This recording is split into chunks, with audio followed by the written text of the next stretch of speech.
আসসালামু আলাইকুম প্রিয় শিক্ষার্থীরা, চলে আসলাম নতুন একটি পর্ব নিয়ে। আজকের এই পর্বটিতে আলোচনা করব প্রাণ কবিতার টাইপ 7 নিয়ে।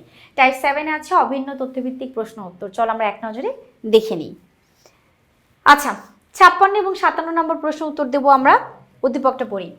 অবৈধ ব্যবসার কারণে শিকদার চৌধুরী ছিল অনেক শত্রু। নিজের জীবনকে নিরাপদ রাখার জন্য সে অনেক মানুষের প্রাণ কেড়ে নিয়েছে। আজও বড়লিয়া গ্রামের মানুষজন তার নাম শুনে আঁতকে ওঠে।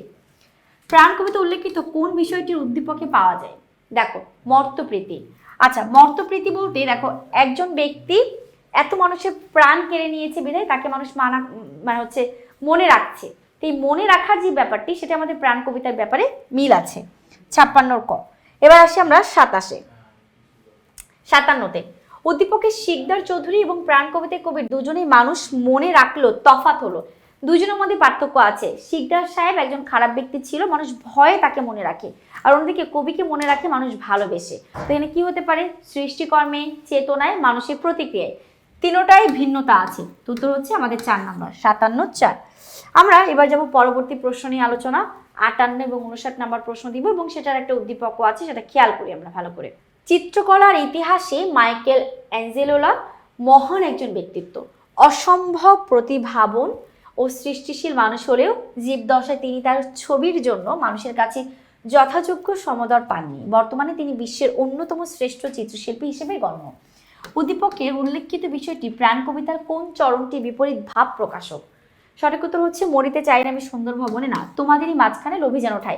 আচ্ছা, উদ্দীপকের অ্যাঞ্জেলা যেমন বর্তমান মানুষের মনের মধ্যে একটা আলাদা জায়গা করে নিয়েছে, প্রাণ কবিতায় কবিও সকল মানুষের মাঝখানে নিজের সৃষ্টিকর্ম দ্বারা আজীবন বেঁচে থাকতে চান। উত্তর হচ্ছে আমাদের 2 নম্বর, 58-2। এবার আমরা 59 নম্বরে দেখব। প্রাণ কবিতার কবির সাথে উদ্দীপকের মাইকেল অ্যাঞ্জেলোলার মিল কোথায়? অমরত্ব লাভে। হ্যাঁ, দুজনে অমরভাবে বেঁচে আছেন মহৎ সৃষ্টিকর্মের উদ্যোগে, এটাও কারেক্ট। পৃথিবীর মায়ার প্রতি আকর্ষণ, আর পৃথিবীর মায়ের প্রতি তারা আকর্ষণ হয়ে থাকতে চায় না, কাজের দ্বারা তারা বেঁচে থাকতে চেয়েছেন। উত্তর হচ্ছে আমাদের ক। এবার আমরা আরেকটা উদ্দীপক পড়বো। উদ্দীপক পড়ে 60 এবং 61 নাম্বার আনসার করব।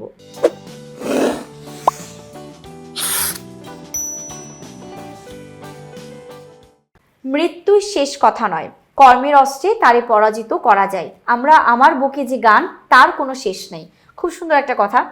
সে বলেছে মৃত্যুই আমাদের জীবন শেষ নয়, কাজের মাধ্যমে আমরা মৃত্যুকে পরাজিত করতে পারি। অন্যদিকে আমার বুকে যে গান, মানে যে লিখেছেন কবি, তার বুকে যে গান বা আগ্রহ, সেটাই তার কোনো শেষ নাই, অর্থাৎ সে মানুষের মাঝখানে বেঁচে থাকতে আজীবন চায়। এবার আমরা 60 নম্বর প্রশ্নটা দেখি। উদ্দীপ্তাংশের মূল ভাবের সাথে কোন কবিতার মূল বক্তব্যের সাদৃশ্য আছে? প্রাণ, যেটা আমরা এখন পড়ছি। আচ্ছা, এবার 61।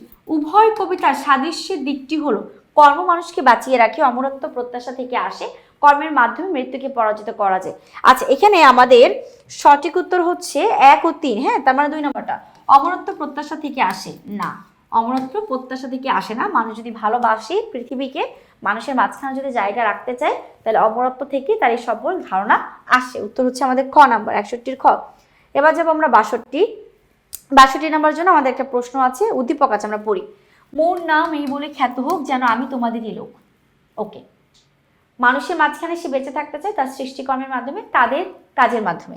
উদ্দীপকের ভাবের সাথে সাদৃশ্যপূর্ণ কবিতা কোনটি? প্রাণ, যেটা আমরা এখানে এটা নিয়ে আলোচনা করছি। তো এই ছিল আমাদের এই টাইপের আলোচনার টপিক। আশা করি সকলে বুঝতে পেরেছো, সবার খুব ভালো লেগেছে। আজকে আমরা এই পর্যন্তই আলোচনা করব, এই পর্যন্তই পড়াশোনা। পরবর্তী পর্ব নিয়ে খুব দ্রুতই হাজির হব। সে পর্যন্ত ভালো থেকো, সুস্থ থেকো। আল্লাহ হাফেজ, আসসালামু আলাইকুম।